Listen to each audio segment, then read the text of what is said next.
Hey everyone, Aquawaha Boy Rocks here. It's Thunderegg Thursday, and I just opened a package of some of these little Thunder Eggs. They just showed up today. They don't look like much, but they are. I'm going to bring you down over to the table here and get a little bit closer look at them. So these are, forgive if I mispronounce this, Berrendo agates from Mexico, Thunder Eggs. So they just look pretty normal, but they are not just run-of-the-mill. Well, I don't know if any Thunder Egg is run-of-the-mill, but as I flip some of these over, you can start to get an idea. These are not just going to be clear or cloudy or blue agate. These Thunder Eggs are known as red hots. And if my camera will focus, there we go. Now you can start to get an idea for why someone would get excited over a bag of little Thunder Eggs with pretty plain looking rhyolite shells. Okay, now that I've paused for the worst of the wind gusts to go by, if I get some of these wet, or all of them wet, we'll see that there's pressure ridges, not geometric, but there's pressure ridges. The agate comes up very close to the surface on these. And some of them, it may be hollow. So I'm going to pick out a few of these to cut. Let's see, this is a nice shaped one. Let's cut that one. Let's cut a double. And let's cut one that's a little bit bigger.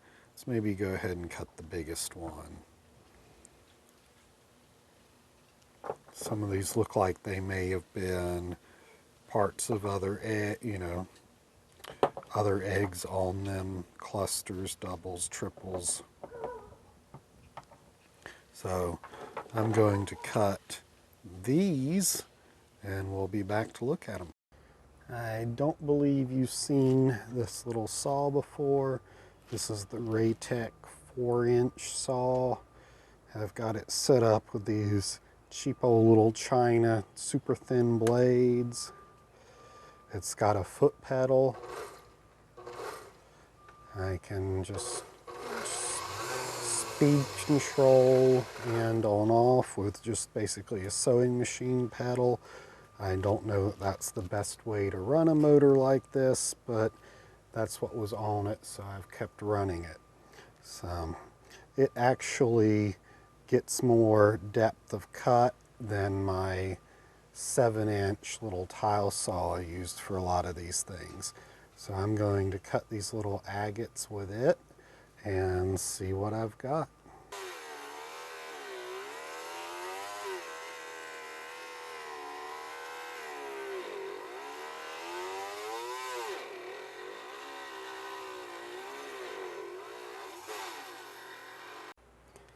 I've moved this larger egg over here to the drop saw because I wasn't at all happy with the cut I got on that smaller one on the Raytech. I think I need to put a new blade in, and this one's a little big for that saw, so here it goes with the drop saw.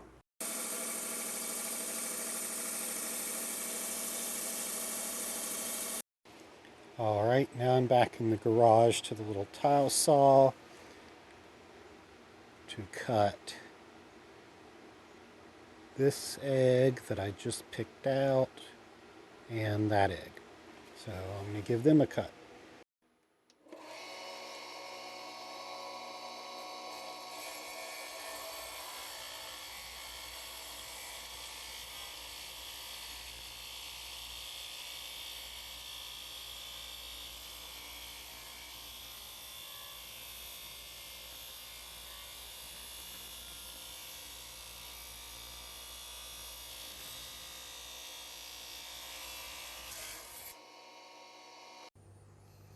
Okay, here we are with our Berrendo Thundereggs Red Hots from down in Mexico.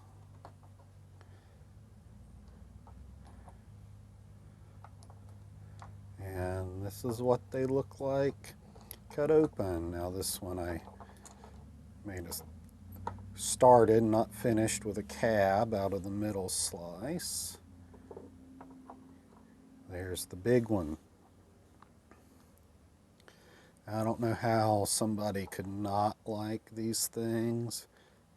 Almost a violet in the middle, then a kind of a gradient over to a deep red, a little fractured. But look how thin this one ended up. A third the width of my thumb there, and still that much red. Didn't really get any hollows out of these four, but these are gorgeous, gorgeous Thundereggs. I don't really know too much about these, but they're pretty. Now, I will tell you, they're not cheap. Delivered, this was 42 bucks. So it works out to a couple bucks a Thunderegg. I don't know if I ever tried to sell them, if I could sell them for that, but they'll just go in the case for now. Now this was the second batch of Red Hots that I had purchased. One of that batch was already cut open and had some epoxy or something put on it. I really hate that, so I need to get around to sanding all of that off and actually polishing it up. I'll pull that one out, so I'll get to it. But I mentioned hollow ones several times. This is the only one I had cut out of that first batch. If you follow my Instagram, you've probably already seen this one. But look at the sparklies. So this one's really top shelf. It's got waterline, it's got banding, it's got druzy, it's got everything. Okay, there we have it. Some Mexican red hot Berrendo agate Thundereggs. Hope you enjoyed. See you next Thunderegg Thursday.